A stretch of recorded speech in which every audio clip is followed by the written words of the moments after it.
கிறிஸ்தவர்களுக்கு என்ன நன்மை உங்களுக்கு இருக்குது அப்படின்னு சொன்னீங்கன்னா நீங்க சொல்லுங்க, உண்மையான கடவுள் யாருன்னு தெரிந்து கொள்ளும்படியாக கர்த்தர் எனக்கு என்ன பண்ணிருக்காரு?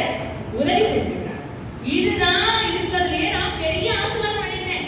எனக்கு புடவை இல்லாம இருக்கலாம், வீரோல இருந்து பார்த்தா புடவையே இல்ல, கவலைப்படாதீங்க. வீட்டுல அரிசி இல்ல, பருப்பு இல்ல, கவலைப்படாதீங்க. கர்த்தரால போஷிக்க முடியுமா? நிச்சயமாக அவர் உங்களை போஷித்து நடத்துகிற தெய்வமாக இருக்கிறார். கர்த்தர் என்னை போஷித்தார். அந்த ஒரு சாட்சியை நான் சொல்லிட்டு அடுத்த பகுதிக்குள்ள நான் கடந்து போகிறது. எப்படி போஷிச்சாருன்னா, நான் யூடியூப்ல ஒரு ஷார்ட்ஸ் பார்த்துருந்தேன். அதுல எசிகா பிரான்சிஸ் வந்து டிஜிஎஸ் தினகரனை பத்தி ஒரு சாட்சி சொல்றாரு. என்ன சொல்றாரு அப்படின்னு சொன்னா, ஈஸ்டர் அப்போ எங்களுக்கு ட்ரெஸ் இல்ல அப்படின்னு சொல்லி அவங்க வைஃப் வந்து டிஜிஎஸ் தினகரன் கிட்ட சொல்லியிருக்காங்க. எங்க இப்படி ஊழியம் போயிட்டீங்க, என்ன இல்ல, நம்ம பிள்ளைங்களுக்கு ஈஸ்டருக்கு ட்ரெஸ் வாங்குறதுக்கு காசு இல்ல, என்ன பண்றது? அப்போ இவர் போய் நான் ஜெபிக்கிறேமா அப்படின்னு சொல்லி ஓரமா போய் ஆண்டவர்ட்ட அழுது, இயேசுவே என் பிள்ளைகளை நீங்க போஷிங்க, என் பிள்ளைங்களுக்கு ட்ரெஸ் இல்ல, என் மனைவிக்கு ட்ரெஸ் இல்ல, நீங்க எனக்கு என்ன பண்ணுங்க, ஆசீர்வதிங்கன்னு கேட்ட உடனே ஆண்டவர் சொன்னாரா, உன் ட்ரங்க் பெட்டியை போய் பாரு. ஓ ட்ரங்க் பழைய பெட்டியை போய் பாருங்க. உடனே இவரு அதுல என்ன இருக்குது ஆண்டவரே, ஒரு பழைய ட்ரெஸ் தான் இருக்குது, நான் போய் அதை பார்த்து எனக்கு என்ன பிரயோஜனம்? இல்ல நீ போய் பாரு, ட்ரெஸ் எல்லாம் பார்த்துட்டு ட்ரெஸ் தான் இருக்குது ஆண்டவரே. இல்ல அடியில பாரு, பார்த்தா ஒரு கட்டு நோட்டு அப்படியே இருந்துச்சான். அதை எடுத்துட்டு வந்து அவரு ஈஸ்டருக்கு செலவு செஞ்சாரு அப்படின்னு சொல்ற அற்புதமான சாட்சியை நான் ஈஸ்டர் டைம்ல ஷார்ட்ஸ்ல யூடியூப்ல வந்துச்சு. பார்த்த உடனே நான் நினைக்கிறேன், இருக்குல்ல கர்த்தர் டிஜிஎஸ் செய்வாரு. ஏன்னா அவர் நல்ல ஊழியம் பண்றாரு, உண்மையா இருந்திருக்காரு, உடனாலே நின்றுறாரு, நிறைய சாட்சியம் என்ன பண்ணிருக்கோம் அவரை பத்தி கேள்விப்படுறோம். அவருக்கு செய்வாரு, நமக்கு செய்வாரா தெரியலையே அப்படின்னு சொல்லிட்டு எனக்கு மனசுல ஒரே குழப்பம் ஓடிட்டு இருக்கு. 2 நாள் கழிச்சு நான் நல்லா 2 நாள் போகுது இந்த பிரேயர் குரூப்ல எல்லாம் சாட்சிலாம் சொன்னேன். பிரேயர் குரூப்ல வந்தவங்களுக்கு தான் தெரியும். அந்த சாட்சியை சொல்றேன். 2 நாளைக்கு அப்புறமா நான் காலையில முழித்து வந்து பாக்குறேன், எங்க வீட்டுல பூரா கிராசரி எல்லாம் அடுக்கி வச்சிருக்காரு என் வீட்டுக்காரர், அந்த கிச்சன் டேபிள் ஃபுல்லா. நான் வந்து பார்த்துட்டு, எதுக்கு நீங்க இதெல்லாம் ஆர்டர் பண்ணீங்க? நான் தானே எப்படி ஆர்டர் பண்ணுவேன், எனக்கு தானே தெரியும் வீட்டுல என்ன இருக்குது இல்லைன்னு சொல்லி, எதுக்கு இதெல்லாம் வாங்கி வச்சிருக்கீங்க? நான் எங்க வாங்கினேன்? நான் எங்க வாங்கினேன்? நான் வாங்கலையே. அப்ப நீங்க வாங்காம யார் இவ்வளவு பொருட்களை வாங்குறது? இல்ல நான் ஆன்லைன்ல ஒரு 400 ரூபாய்க்கு ஆர்டர் போட்டேன். அவன் சொன்னா, சாரி சார், இந்த 400 ரூபாய்க்குள்ள பொருளை இப்ப டெலிவரி பண்ண முடியாது, நீங்க உங்க பணத்தை வச்சுக்கோங்கன்னு 400 ரூபாய் எனக்கு ரீஃபண்ட் பண்ணலாம்.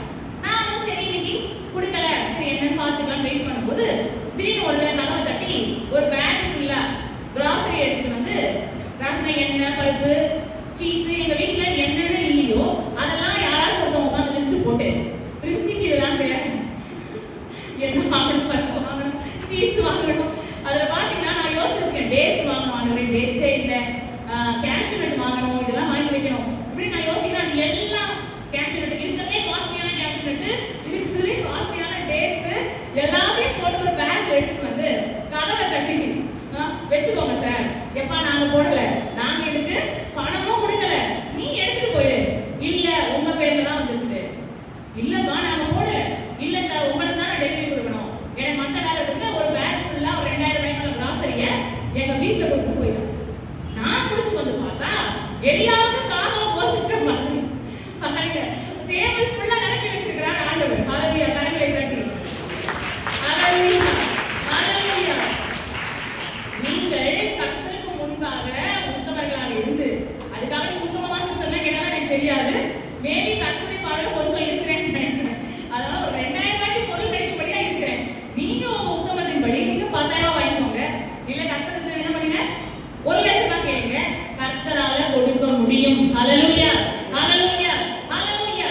ஆதியாகமம் 17ஆம் அதிகாரத்துல கர்த்தர் ஆபிரகாமுக்கு தன்னை வெளிப்படுத்துகிறார். அவர் சொல்லுகிறார், 17ஆம் அதிகாரம் 1ஆம் வசனத்தை வாசிக்கிறேன். ஆபிரகாம் 99 வயதான போது கர்த்தர் ஆபிரகாமுக்கு தரிசனமாகி, நான் சர்வ வல்லமையுள்ள தேவன், நீ எனக்கு முன்பாக நடந்து கொண்டு எப்படி இரு, உத்தமனாயிரு, be righteous before God. ஒரு தடவை நான் 4 நாள் மோதிரத்தை காணிக்கையா கொடுத்தேன். எத்தனை பேருக்கு ஞாபகம் இருக்கு? ஒரு 25,000 ரூபாய் வந்துச்சப்பா ரேட்டு. 4 கிராம் மோதிரத்தை கொடுத்து சர்ச்சுக்கு காணிக்கையா கொடுங்கன்னா அப்பா சொன்னாங்க, கர்த்தர் எனக்கு இதை உணர்த்தினார். நான் ஊழியத்துக்காக போயிருந்தேன். போயிருக்கும்போது அங்க செபி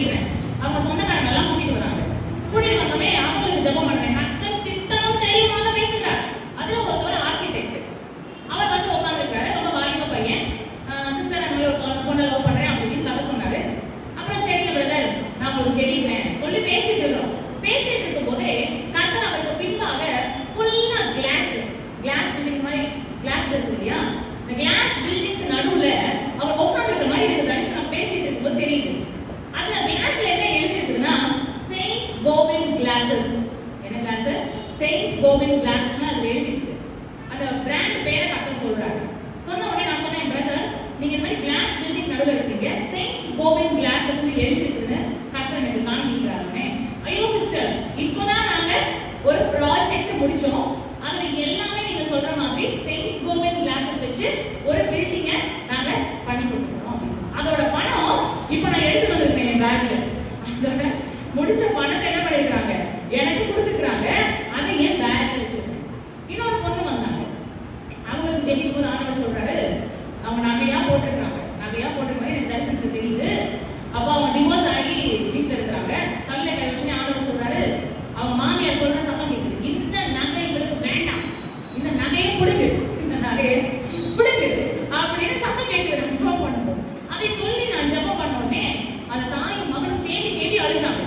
என்ன ஆச்சு கேட்டா, என்னோட மாமியார் இப்படியே சொல்லுவாங்க, எங்க அம்மா அப்பா கொடுத்த நகையை நான் போட்டா உனக்கு எதுக்கு நகை, எதுக்கு இதை போட்டு அலட்டிட்டு இருக்கிற அப்படி இப்படின்னு சொல்லி வாங்கி உடனே வச்சிருவாங்க. என்ன அடிச்சு துன்புறுத்தினாங்க, போய் இன்னும் கொஞ்சம் நகை வாங்கிட்டு வா அப்படி அடிச்சு துன்புறுத்தி அனுப்பிவிட்டாங்க. நான் வேதனையோட எங்க அப்பா அம்மா வீட்டுல வந்து நான் இப்ப இருக்கிறேன் அப்படின்னு சொல்லி அழுதாங்க சகோதரி. இதுதான் காரணம். டவுரி ஆல்ரெடி அவங்க 100 சவரன் நகை கொடுத்துருக்காங்க. ஒரு பர்டிகுலர் இனத்தை சார்ந்தவர்கள் வைர நகை போட்டு கல்யாணம் பண்ற குடும்பம். என்ன குடும்பம்? நாட்டு பேர் இருக்கிறாங்க இல்லையா, வைர நகை போட்டு கல்யாணம் பண்ணி கொடுத்துருக்காங்க. அது பத்தல, காரு பம்பம் எல்லாம் கொடுத்தாச்சு, இன்னும் கொண்டு வா, இன்னும் கொண்டு வா.